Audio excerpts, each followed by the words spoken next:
এখানে ধরাকে গেলে ভিক্ষা চাইছে, কিন্তু গ্রামের লোকে কেউ ভিক্ষা দিচ্ছে না, কেউ ভিক্ষা দিল না। তখন কি করলে, তখন কি করলেন, ধরা কেঁদে কেঁদে গ্রামের বাহির হয়ে যাচ্ছে। আর দেখছে গ্রামের বাহিরে গ্রামের বাহিরে এখন একটা দোকানে বসে আছে। দোকানের কাছে গিয়ে বলেছে, দোকানি দোকানি গো, ওই দোকানিটা ছিল কে বাবা? ভোলানাথ। ভোলানাথ। তাই দোকানের কাছে গিয়ে বলেছে, দোকানি গো, তুমি আমাকে কিছু অন্ন দাও, আমার ঘরে অতিথি আছে, আমি সেবা দেব। তখন দোকানি বললেন, ও ধরা, আমার গুরুর এমন শিক্ষা যে রাত্রিকালে। তখন ধরা কিছু বলে না, আরে চলে যাচ্ছি। তখন দোকানে বললেন, ও ধরা, শুন শুন শুন। বলেছে, হ্যাঁ দোকানি। ধরা, যদি তুমি আমাকে কিছু দিতে পারো, কিছু মধ্যক রাখিতে পারো, তাই তো তোমাকে আমি কিছু অন্ন দেব। দেখো দেখো দোকানি, আমার কাছে তো কিছুই নাই, আমি তো একটা পুরাতন বস্ত্র পরে এসেছি, আমার কাছে তো কিছুই নাই দোকানি, আমি কি দেবো তোমার? বলেছে, আমার কাছে তো কিছু নাই দোকানি, তাহলে আমি দেব কিরম, কিভাবে দিব আমি, আর কি দিব তোমাকে? আমার কাছে কি আছে জানো? একটা ফটা কাপড় আছে, আর তার বাদে আমার কাছে না টাকা আছে, না পয়সা আছে, না সোনা আছে, না চাকরি আছে, আমি কি দেব? তখন বলেছি, ধরা, তোমার কাছে এমন অমূল্য রত্ন আছে যে কারো কাছে নয়। বলেছে, হ্যাঁ গো, সেইটি আছে আমার কাছে। আমার মনে হচ্ছে কি আমার কাছে তো কিছু নয়, কিন্তু যদি তুমি বলছো তাহলে বলো তো আমার কাছে কি আছে। বলেছে, ধরা, তোমার কাছে যে ধন আছে সেই সুর, তুমি যদি আমাকে অষ্টনে কেটে যদি বন্ধ দিতে পারো, যদি তুমি আমার অষ্টনে কেটে বন্ধ দিতে পারো, তবে আমি তোমাকে কিছু অন্ন দিব। তখন ধরা কেঁদে কেঁদে বললেন, দোকানি গো, এই যে হঠাৎ আমার এক মা বাবা একজনের কাছে দান দিয়েছি, এই দান কোনাতে হয় আর দান দিয়া যাবে না গো। তখন ধরা কেঁদে কেঁদে চলে যাচ্ছে বাড়িতে। আর তরুণ বসুকে বলেছে, স্বামী গো, আমি একটা দোকানের কাছে গিয়েছিলাম, দোকানে বলেছে যদি তুমি অষ্টন কেটে বন্ধক দিতে পারো, তবে তোমাকে আমি কিছু অন্ন দেব। তখন তরুণ বসু বললেন, ধরা, আমি আজ্ঞা করছি, যা তুমি দিয়ে দাও। তখন ধরা গোবিন্দকে প্রশ্ন করেছে, হে গোবিন্দ, তুমি যাই করবে, আমার তো কিছু নাই, সব তোমার আছে। তোমার দেহ দেহ তোমার দিয়া দেহ, তুমি যা করবে আমি তাই করিব। তখন যেই না স্মরণ করেছে, গোবিন্দ কি করলে, একটা কাটবার অস্ত্র দিয়েছে ধরার হাতে। তখন ধরা কেঁদে কেঁদে সেই অস্ত্র দিয়ে আর মনে মনে চিন্তা করছে যে ডান অস্ত্র হচ্ছে স্বামী আর বাম অস্ত্র হচ্ছে পুত্রের। ধরা বলেছে, আমার কাছে তো পুত্র নয়, তাহলে আমি পুত্রের ভাগটা কেটে নিয়ে আর বন্ধক দিয়ে দিব। তখন ধরা কি করলে, বাম অস্ত্র কেটে আর দোকানিকে দিয়ে দিচ্ছি। যে না দিয়েছে দোকানি অস্ত্র বন্ধক নিয়েছে, আর তার বাদে কি করলে, কিছু অন্ন দিলে। অন্ন দিলে আর অন্ন নিয়ে বাড়িতে চলে যাচ্ছি। আর বাড়িতে গিয়ে কি করলে অতিথি সেবা করাচ্ছি। আর অতিথি সেবা যেই সময় অতিথি সেবা করাচ্ছে সেই সময়ে কি হলো না ধারার এক বুন্দ রক্ত ভূমিতে পড়েছে। যে না ভূমিতে পড়েছে তখন অতিথি বলেছে, ধরো আমি তোমার ঘরে সেবা করব না। কি হয়েছে গো বলো বলো, কিছু ভুল হয়েছে নাকি বলো বলো। ধরো তোমার স্ত্রী অসুচি আছে, ধরা অসুচি আছে, আমি তোমার ঘরের সেবা করব না। তখন ধরাকে দেখতে বলেছি, বললেন স্বামী গো আমি অসুচি নাই স্বামী, আমি অস্তানি কেটে বন্ধক দিয়েছি, সেই রক্ত বাহির হয়েছে।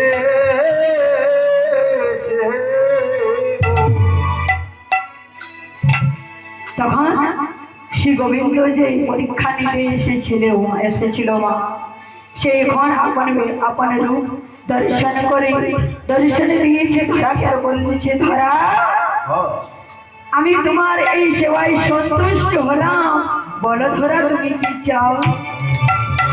বলছে, প্রভু প্রভু গো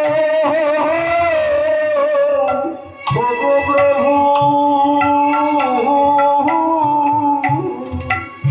তুমি যদি আমাকে মরে দিতে চাও, তোমার কাছে আমার এই নিবেদন গোবিন্দ হে, যেন তুই আমার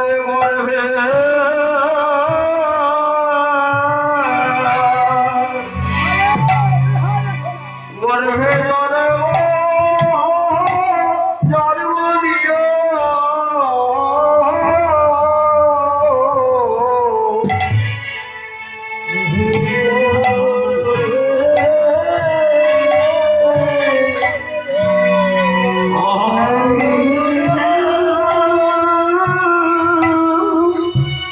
জন্ম দিও।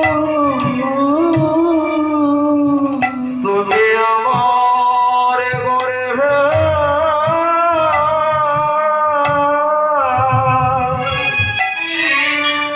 গর্ভে জন্ম দিও।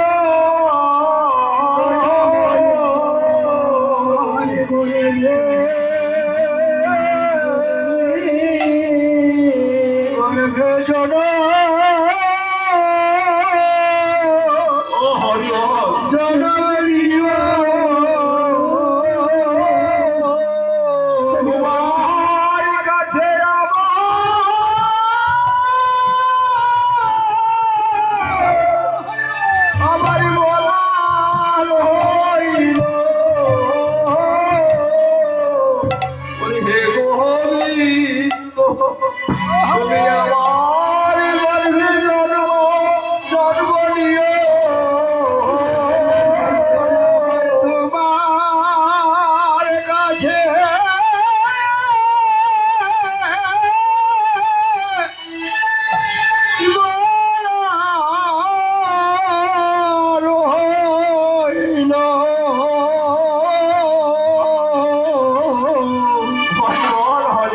প্রভু যেন আমার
রাতে দেখতে গোবিন্দকে বলেছে, তখন গোবিন্দ বলে অবশ্য তাই হবে, কিন্তু এখন নয়, দ্বাপর যুগে আমি যখন শ্রীকৃষ্ণ হব তখন তুমি হবে দেবকী,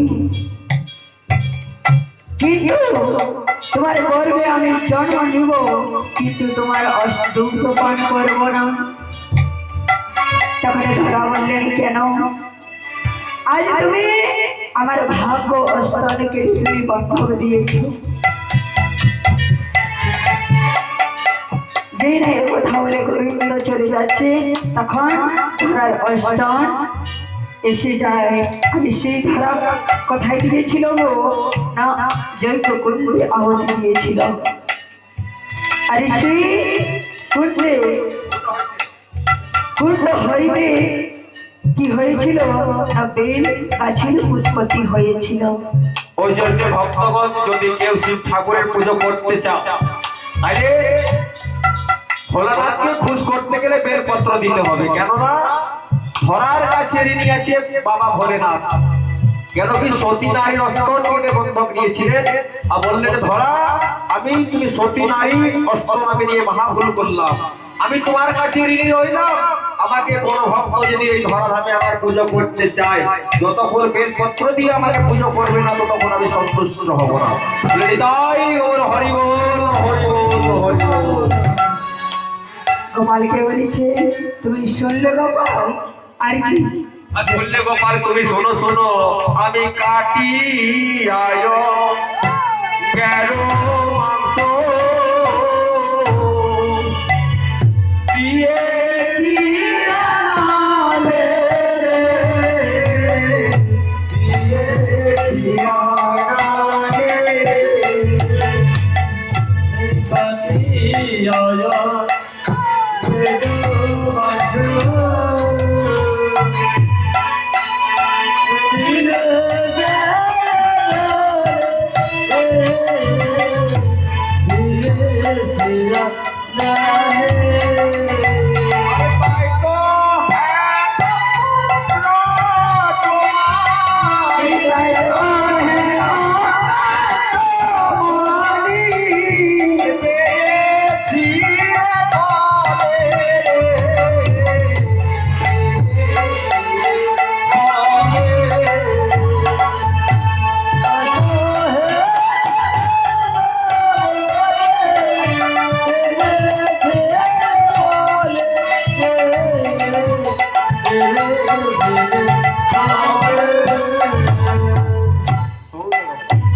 কি বলে? কাটিয়া মাংস করেছি অনলে, দিয়েছি অনলে। আরে তাই তো যেন কাতমনি পেয়েছি কলের। কত কষ্ট করে আমি তোমাকে পেয়েছি, তাই তুমি জানো না গোপাল? এইদিকে এখন কারাই দেরি দেখে এখন বলরাম বলছে, ওরে শ্রীরাম দেখ তো কারাই আসছে না। যে না এখন বলরাম দাদা বলেছে, শ্রীরাম দেখতো এখনো গোষ্ঠের বেলা হয়ে গেছে, আর এখনো কানায় আসেনি, তুই যাই রে দেখ। তখন শ্রীরাম কি করলেন? আরে শ্রীরাম যাইয়া কহে নন্দের নন্দন, শ্রীরাম যাইয়া কহে শ্রীরাম যাইয়া কহে নন্দের নন্দন,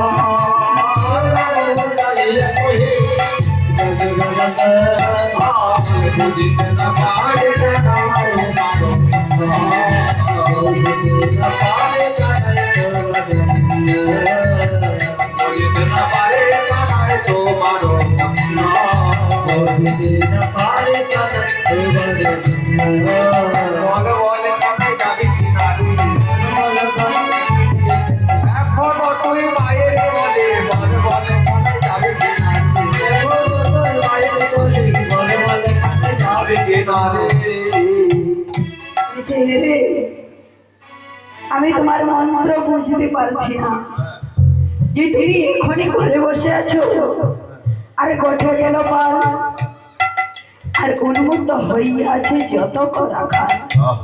তুই যাবি না? বসে আছিস? এই যা যাচ্ছিস না বসে আছিস, যাবি না? আর তখন তুই বসে আছিস তখন কি বললি? তখন কানাই বলে দেখি দেখি সীতা বেরে বলিয়া মেরা কি বলো ভাইয়া আই দিয়ে বলো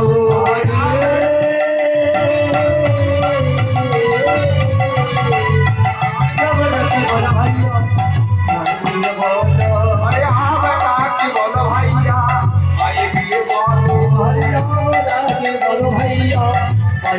বলো আই বিদায় দিতে তবে চলো আই বিদায় দিলে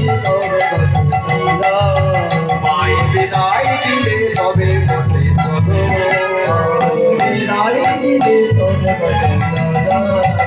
দেখ রে মায়ের বিদায় না দিলে হ্যাঁ, বলবো কি বললে? মায়ের বিদায় না দিলে তুমি যাবি না? না না না হ্যাঁ রে এই কানাই হ্যাঁ তুই মায়ের বিদায় দিলে যাবি না না শোন আগে যত লোক ছিল তো এই সামান্য ভুল করেছিল তাকে কি করেছিল মায়ে বেঁধে রেখেছিল না গাছে বেঁধেছিল আমরা কেউ বেঁধেছে এই সামান্য ভুলের জন্য কানাই বলছে মায়ের বিদায় না দিলে আমি যাবো না এ কানাই শোন হ্যাঁ আরে জানি রে তোর মায়ের প্রেম কত ভালোবাসে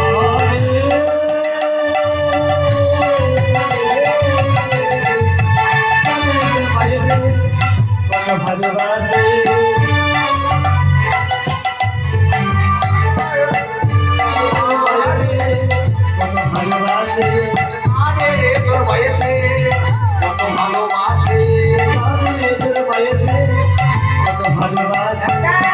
আমার নলবনির করে বেঁধেছিল গাছে আমার নলবনের করে বেঁধেছিল গাছে এই কানাই সবাই নলবনির জন্য তোমাকে গাছে বেঁধেছিল দেখ দেখ আমাদের গাছে বাঁধা আমার কজনে আছে গাছে বাঁধা আমার কজনে আছে ও দুর্গা হ্যাঁ ওই আমাদেরও তো মায়া ছেড়ে অমর করে বাঁধে নাই রে মায়া ছেড়ে আমাদেরও তো মায়া ছেড়ে অমর করে বাঁধে নাই রে আমাদের মায়া ছেড়ে এখানে শুন শুন হ্যাঁ। তুই মায়ের গরম করছিস তো আর শুন আমি বলছি আরে জমলাই ওই জন্য যখন চেপেছিল গায়ে জমলাই ওই জন্য যখন জমলাই ওই জন্য যখন চেপেছিল গায়ে তখন তোর মা অন্তরাতে আসিল অন্তরাতে আসিল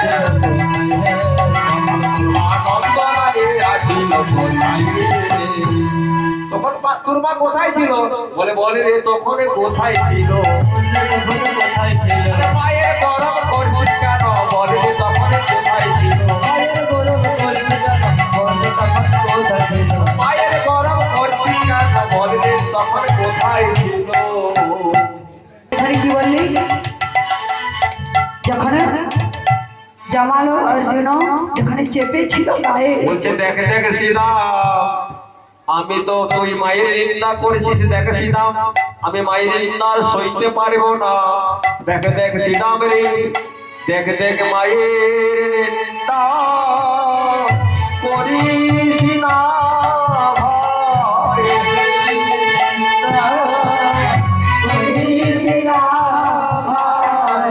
মায়ের কৃপায় জগতে দেখিলাম মায়ের নিন্দা করিস না ভাই মায়ের কৃপায় জগৎ দেখিলাম, মায়ের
কানাই বললেন ওরে শ্রীরাম মায়ের নিন্দা করিস না রে, কেন মা হচ্ছে প্রথম গুরু। জানো শ্রীরাম মা হচ্ছে প্রথম গুরু, যার কৃপায় আমরা এই জগৎ দেখতে পেলাম। যদি মা না থাকিতো আমরা এই জগৎ দেখতে পেতাম না। এই রাধা মাধব মন্দিরে যখন বসেছি বাবা, আমাদের মায়েরই কৃপা আছে। মা যদি না হইতো আমার, তাহলে আমি এই মন্দিরের সামনে বসতে পারতাম না। মায়ের কৃপায় আমি জগতে এলাম। দেখছি না মা কাদা ভালো নেই, মায়ের নিন্দা আমি সইতে পারবো না। দেখ দেখ দেখ, তখন বলছে মা দেখ দেখ সীতা বাবাকে যতই বলুন, মা যতক্ষণ বিদায় না দিলে আমি যাবো না। তখন কি করলে শ্রীরাম মায়ের কাছে গিয়ে আর বলতে লাগিল, মা তুমি গোপালকে যেতে দাও না। বলেছে ওরে শ্রীরাম তুমি জানো কি আমার গোপাল অবধ ছেলে, আমি আর গোষ্ঠী যেতে দেব না। বলছে মা তুমি জানো না আমরা সবাই দেখেছিলাম এই দু নয়নে যখন গোপাল কালিয়া দমন করেছিল। দেখে দেখে মা গো, তোমার গোপালে জানো জানো মা, তোমার গোপাল জানো বনে গেলে তোর কোনো অসুবিধা নাই। তুমি তো এখানে দুপুরে ননি খাওয়া গো। তোমার গোপালে যখন বনে যাই মা, কেমন কেমন যে লোকই আসে মা, তার কোনো ঠিক নাই মা। দেখো দেখো ওগো হতে রইল করে চড়ি, চতুর মুখ বেদ পড়ি, হাতে রইল করে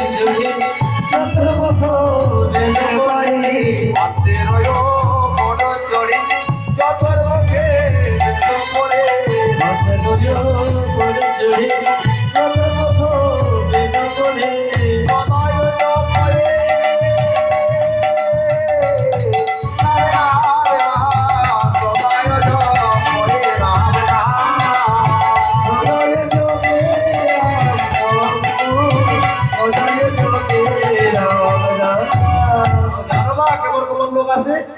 হংসের ওই উপরে চড়ি চতুর্মুখ বেঁধে। চারটা মুখ আর থাকে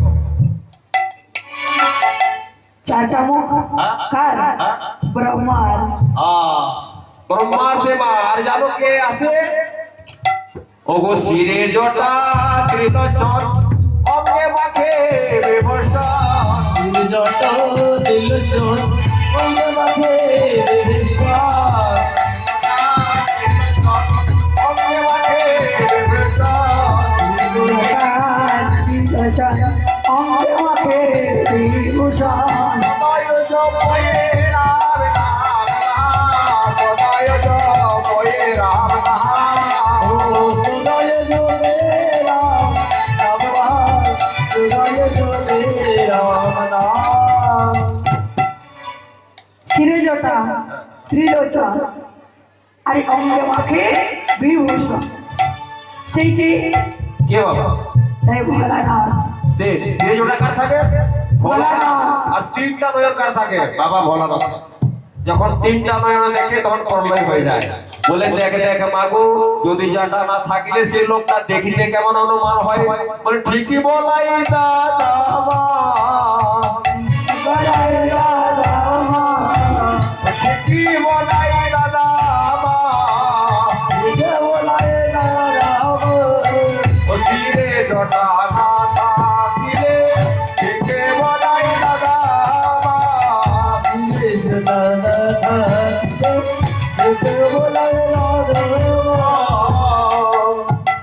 কি বললেন? হ্যাঁ।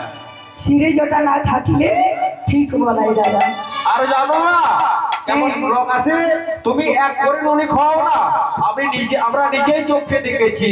ওগো কোলে করে গিরি ধরে, তোর খাওয়াই নষ্ট করে, কোলে করে গিরি ধরে, তোর খাওয়াই নষ্ট করে, কোলে করে গিরি ধরে, তোর খাওয়াই নষ্ট করে, কোলে করে গিরি ধরে, তোর খাওয়াই নষ্ট করে। কত নদী খায় তার হাতে মা, কত নদী খায় তার হাতে, কত নদী খায় তার হাতে মা, কত নদী খায় তার হাতে। গোপাল জানো মা তোমার গোপাল